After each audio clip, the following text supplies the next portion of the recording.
আলাইকুম রহমতুল্লাহি ওবারকাতুহ। এলাইট চ্যানেলে আপনাদের সকলকে স্বাগতম। আজকের টপিক, যখন চারপাশ অন্ধকার মনে হয় তখন। জীবন মাঝে মাঝে এমন এক পর্যায়ে এসে দাঁড়ায় যখন চারপাশের সব কিছু খুব অন্ধকার মনে হয়। সত্যি মনে হয় এই কষ্টের বুঝি কোনো শেষ নেই, এই একা পথ চলার বুঝি কোনো গন্তব্য নেই। কিন্তু এই গভীর নীরবতার মাঝে একটা কথা মনে রাখবেন, আপনি কখনোই একা নন।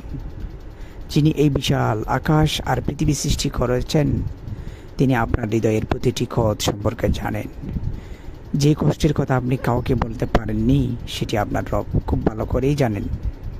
সুতরাং পবিত্র কোরআনে আল্লাহ তাআলা বলেছেন, নিশ্চয় কষ্টের সাথেই রয়েছে স্বস্তি। আপনার আজকের এই কঠিন পরিস্থিতি চিরস্থায়ী নয়, বরং এটি শিক্ষা দেয়।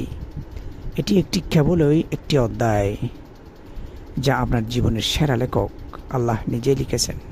তাই আল্লাহর সিদ্ধান্তের উপর ভরসা রাখুন, ধৈর্যের সাথে থাকুন। তার দেওয়া ধৈর্যের পুরস্কার খুব সুন্দর হবে ইনশাআল্লাহ।